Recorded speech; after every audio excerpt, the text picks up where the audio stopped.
We were privileged that you joined us on a panel at a CPO event we hosted recently.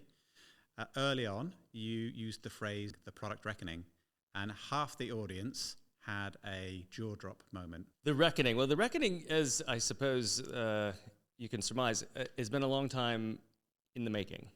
And in order to understand the reckoning, I think we need to go back a couple of years. So I'll give you the short version. But when I moved here in 2010, there wasn't a ton of native, homegrown product and tech. There was a lot of the UK offices of US-based multinationals, Microsoft, Facebook, Meta, et cetera. And the startup community was very nascent, right? The VC community was quite immature, and so you didn't see a lot of what we would think of as pure product today. You saw a lot of people who had the title of product manager, but were really doing product marketing roles at the UK subsidiary of a US multinational. And as the community started to mature, people started to realize how commercially led the community was in Europe and in the UK. And there's nothing wrong, by the way, with being commercially led. Mm-hmm. But it was very commercially led, and product was trying to establish an identity for itself and where the role that it played in creating value for companies. And as such, really needed to push hard to position itself and make clear what role product plays. And so, product people had to push very hard for companies to be product-led or more customer-focused, or to embrace things like experimentation and things like that. And as all the product people know, we were constantly under fire for all of this because the inertia of being commercially led was so strong. And so all of that kind of force and all of that kind of momentum that product built, unfortunately went too far. Because, while it's easy to be kind of sit back and be kind of purist and dogmatic in the kind of salad days of, zero interest rates and free money. But as soon as we started to see a contraction, with interest rates going up and kind of capital slowing down and the flow of capital into startups slowing down, suddenly the bottom line became very important. And it was almost like musical chairs, where you've got all these product people standing around trying to be purist and dogmatic and saying we can't do anything without experimenting with it first. Or we must be product-led, or we're not going to be focused on where the next pound comes from. And then the music stopped, and product was left kind of wondering, okay, great, so where's a role for me? And the rest of the business, all along, had been really focused and panicking and worried about where the next pound is going to come from. Meanwhile, product's off in the corner kind of being self-righteous about this, like, don't involve us in these petty little conversations. And there's now a backlash, a reckoning coming in the industry. Like, I talked about it on the panel. A year ago, I started to see every job description for a senior product person that came across my desk, or a tech person, was prepended with the words commercially minded or commercially focused. And I don't know if the hiring managers knew what they were doing or if they were doing it intentionally, but it was a reaction to the fact that they couldn't get product, it seems, to take the business seriously. Mm-hmm. So the reckoning is everyone is pissed off at product because they've been hiding behind dogma and standing around being self-righteous. Well, the bottom is falling out of a lot of businesses. And so people are becoming really cynical about product at this point, and that's the reckoning. There you go. Well, very well articulated. It also has a huge effect, as you said, on the function itself, and somewhat in the job title. And there's some controversy around that. You just referenced there the word commercial being inserted into every job spec. Yep. As a recruiter, I know this for certain. Yep. It's very true. But I also have this controversy around Chief Technology and Product Officer, or the CPTO. I also amuse myself and have the C3PO too. Right. Yes. But tell me, what is so controversial about that? Well, I think, so again, I think it comes down to kind of corporate inertia in many ways, and just kind of historical, hierarchical structures of businesses. I think in the past, you wanted the functions separated at the C level as a means of checks and balances, right? I mean, the reality is that the commercial people and often the CEO have no idea what the product and tech people are talking about. and they can't evaluate their arguments on their merits. And so they always say, well, let's put product on one side and tech on the other so that they can kind of keep each other in check, and hope for the best. Yeah. And the reality is that I think today in 2024, that is not always necessary. Sometimes it is, but many times it is not necessary to have that separation of the two functions. In fact, I think it slows things down and it adds a lot of expense to the bottom line. Today, the technology for most businesses is a commodity, right? Tech is effectively, with the exception of salaries, and often expensive salaries, but the infrastructure, AWS, Azure, whatever, is effectively free. And all of the building blocks and the components of building most tech-enabled businesses exist off the shelf. You don't need technologists. You don't need hardcore computer scientists in most businesses. If you're Palantir or if you're DeepMind, yes, you need a very senior technology leader in an organization. But if you're Zoopla or Moonpig or any other kind of tech-enabled business or an e-commerce business or anything like that, it's all off-the-shelf components. So you don't necessarily need that very senior technologist at the exec table, or at least you don't need one person whose only job is that. So is that more like somebody that understands the process of how things are built, who they're building it for, the commercial revenue models around that, and then just putting all of those blocks together that might be Shopify and AWS or whatever? Is that what you mean? Yeah, I mean, it's effectively that. I mean, there's a little bit more to it than that. I've been a CPTO more often than I've been a CPO. I have a degree in computer science, but a lot of it, I've never coded for a living, but a lot of it comes down to understanding the risk and implication of certain choices when it comes to tech, right? And the kind of first and second and third degree implications of a lot of those choices, right? The choice of the tech stack, how that might impact your ability to recruit. Right? You and I have had this conversation many times. If you choose an obscure tech stack, then it's going to be harder to find people. So it's about understanding those higher level strategic implications of technology choices. But we're not developing large language models, in a typical e-commerce business, right? We're not spending hundreds of millions or billions of pounds on technical infrastructure, where every kind of 0.1% of savings, results in tens of millions of pounds.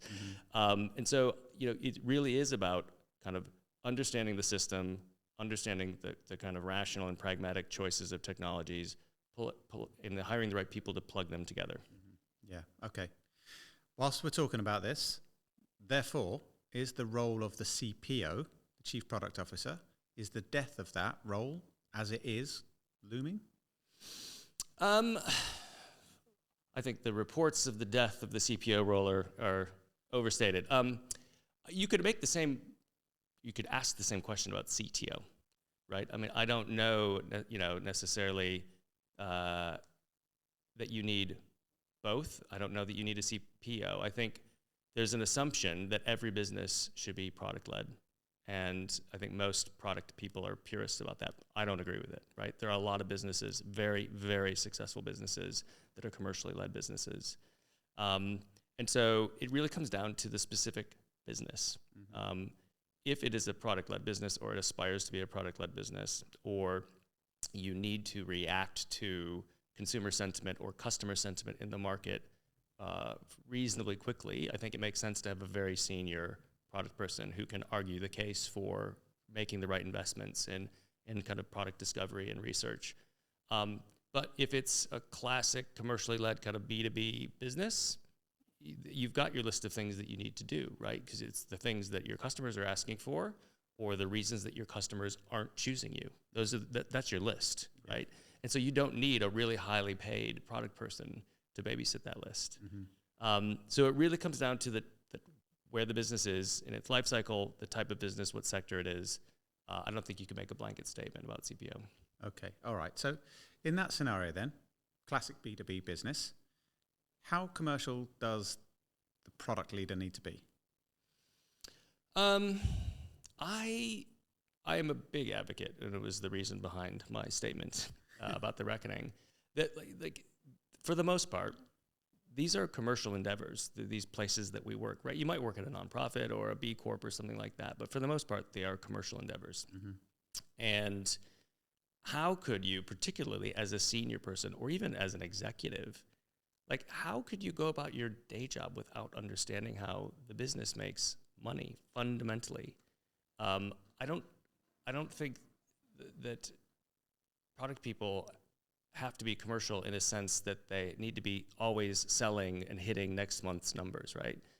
And in fact, one of the tensions that we might discuss today is that product people typically are making decisions on a longer time horizon than commercial people, and that often leads to a lot of tension between those two functions.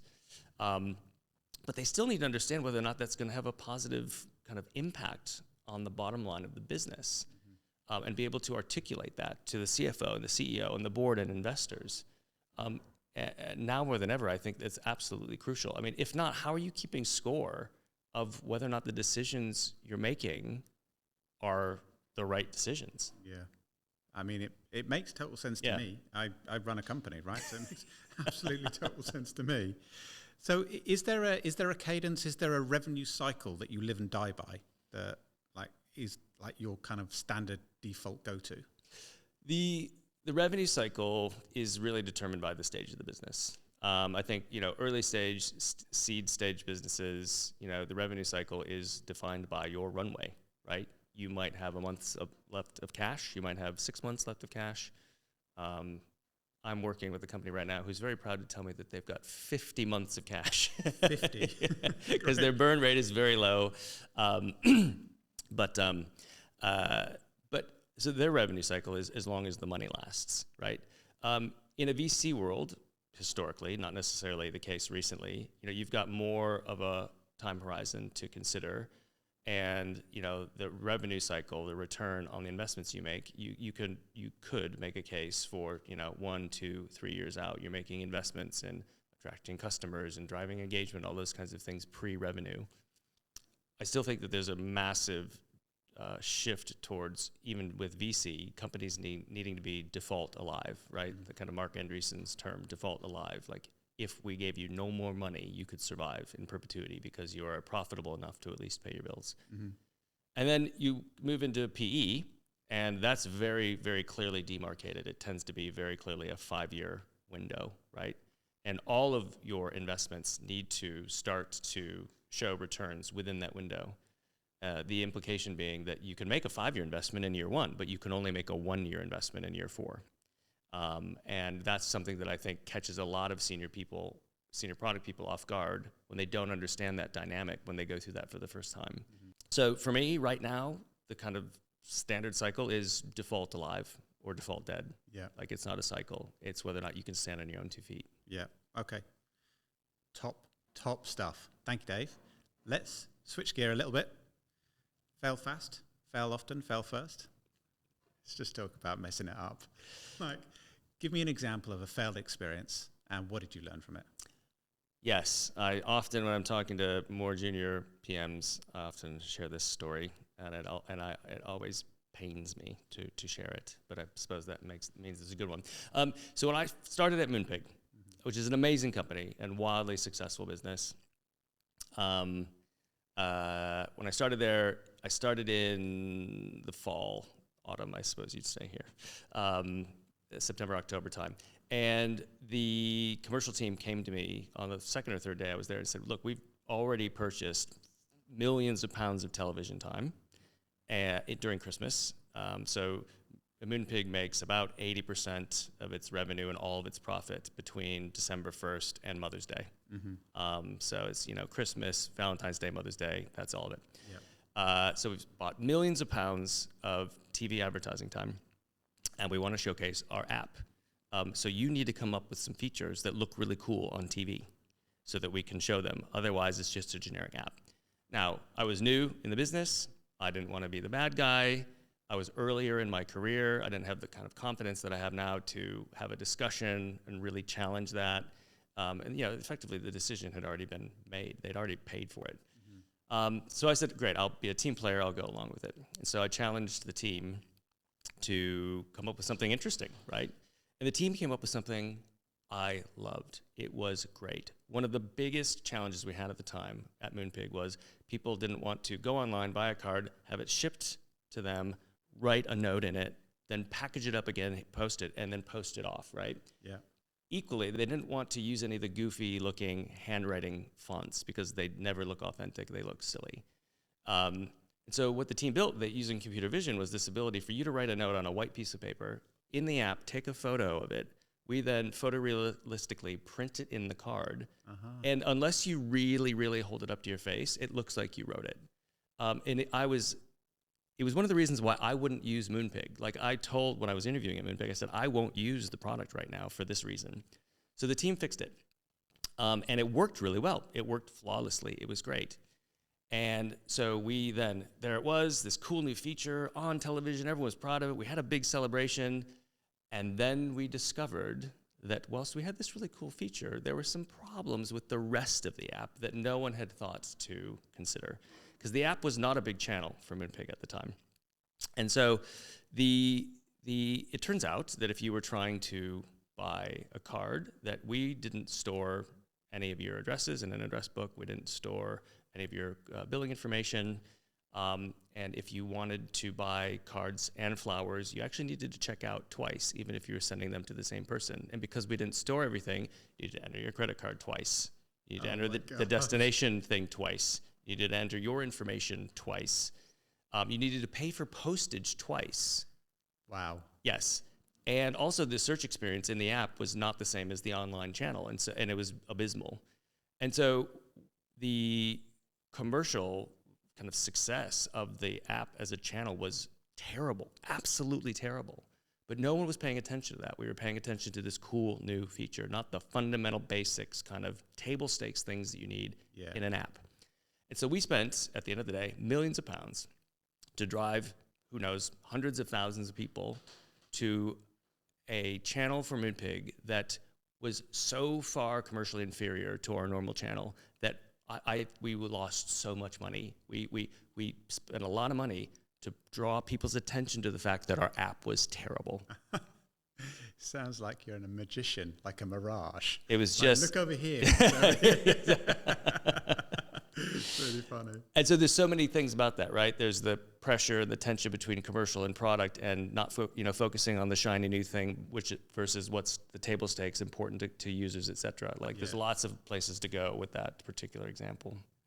Okay. Thank you, Dave. Everybody needs to. It's okay to fail. Like it's okay as long as you learn from it. As long as you learn from it, because then that helps you grow in your career. I'm still scarred by it. Yeah. I mean, I have some scars, some failures as well. I once took a call from Will Shue in about 2012, right? Told me about this thing, asked me to hire a couple of developers, and we just poo-pooed it, said that guy's a joke. What the hell? Anyway, I learned. Listen to people. And how many developers does Deliveroo have now? Thousands, probably thousands. Yeah. Okay, right, but career. Like your career is stellar. It's just blown up. What advice would you give to another person that is looking to get to the point that you've gotten to, which is going through the ranks in product to the C-suite, and then also enabling yourself to getting plugged into this world of VCs and advisory? So I have this conversation with people a lot, and it's often counterintuitive, I think, for people. I think a lot of people earlier in their career, myself included, equate progression with bigger salaries and bigger titles. Mm-hmm. And that feels like they're making progress and moving on.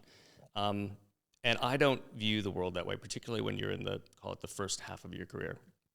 I think in the first half of your career, it should be 100% about acquiring career capital, right? The knowledge, the experiences, the skills that you need to be wildly successful in the jobs that you have. And you need to be very intentional about the acquisition of that career capital. You need to choose jobs based not on the title that you might get, or the salary you might get, or even the attractiveness of the role, and this is the counterintuitive part. You need to choose roles that fill in your gaps in your career capital. I was working with at Zoopla with one of our VP of engineering, and he wanted to be a CTO. And we identified that one of the things, as a CTO, that he would need to play a role in was the due diligence of potential M&A, of acquisitions. Yep. And he had never done that. And so we, identified the gaps in his career capital on his path to becoming a CTO. And we gave him the opportunity to do it twice, to do the lead DD, technical DD, on 2 very large acquisitions. So that was an intentional, like that's an example of being intentional about saying, this is a gap for where I want to go, and I'm looking for opportunities to fill it. You know, another quick example is I was working with someone who's trying to choose between 2 big FANG companies. And I told him he should go to neither of them, but he was going to ignore me. But he knows he wants to be a founder, which means that he's eventually going to need to know how to be a people manager. And he had no people management experience. And one of the businesses was very clear that this is a very clear on-ramp to becoming a people manager. And the other one was, you know, it's Google. You don't become you don't become a manager there for a very, very long time. Yeah. Now, Google had a more interesting role in terms of the content. Google was offering him 20% more than the other company. But at least he listened to me on this, chose to go to the other business because he was looking intentionally to acquire career capital. So I think, in answer to your question, the early part of your career, the first half of your career, needs to be making intentional choices about identifying the gaps in the career capital that you need to be successful, if that's a CPO or a founder or a CEO, and then going in and filling them without too much consideration for which job is cool or which title is bigger or which paycheck is bigger, because all that stuff will come later. Yeah. Okay. Let's bring that to you then. Fast forward 3 years. Where's your intention taking you? I'm at a funny place in my career right now. I took some time off for personal reasons. My daughter stopped going to school. She was diagnosed with autism, and so I chose to take some time off to stay home with her. Family first. Yep. I love that, by the way, Dave. And then I needed something to keep me from going insane, so I started a kind of advisory and coaching business, and that's been absolutely fascinating. It's allowed me to get involved with a bunch of different businesses, a bunch of different VCs and PE houses, and coach some really fascinating kind of product and tech people. I'm at the very early stages of that. I've only been doing about 8 or 9 months, so I'm learning as I go. I'm identifying the career capital that I don't have if I want to pursue this in the longer run. So what I really struggle with answering that question right now. Other than I know that I will, it'll largely depend on how my daughter's doing. But I really enjoy the coaching, and so there's lots of things, if I want to go down that path, that I need to do that I haven't done yet. Well, I mean, fair play, right? And probably because you're a good soul, you're a good person, so you have experience and you're giving back. And the word's in your mouth, but maybe you feel reward from that. Oh, I do. I feel an immense amount of reward. I used to do it for free, right? I mean, when I had a day job, I did coaching and mentoring all over the place because I got a lot of energy out of it. And now I just occasionally have to have a conversation saying, hey, actually, I can't quite do this for free anymore, at least not right now. I still do, but I am also trying to make a living out of it right now. So, okay. Yeah. Well, I have a question that you can answer for me as a coach. I'm founder, and therefore I employ people. And I don't have a crystal ball, and I don't quite know exactly what's going to happen through the next months, considering the economic climate. 21 boom, 22 boom, and then we're in bust, and what's going on in the world? Dave, what's your best advice? What's your prediction for kind of our economy that's meaningful? I think last summer, I spent time, a lot of the VCs have the kind of portfolio founders away on offsites, and I went to a couple of them, and all of the talks were about conservation of capital, and all of the talks were about how to kind of reduce expense, reduce the risk, and I think for people who grew up, started their business and raised money with their business, before 24 months ago, like it was a completely foreign concept, and they just felt completely lost. So I think if you grow up in a cycle of boom, you're going to be, when the black swan happens or when the inevitable cyclical shift happens, you're going to be in trouble when bust happens. But if you are trained in the dojo of bust, then you can survive in bust and you can thrive in boom. And so right now, the skills that I think, I think it's about developing the skill set of being default alive, right? Which is, instead of hiring another person, change your priority, like reduce the number of things you're doing, or make a tough decision about stopping doing something that hasn't yielded the kind of benefits or the ROI that you thought. It used to be easy. You wanted to do something else, you hired more people to do it. I think the habit that people need to get into now is, you want to do something else, stop doing something else and move that resource over. And if you can develop that rigor and that hygiene in today's environment, that when the floodgates open again, like, you're going to be winning. Floodgates opening January 1st, 2025?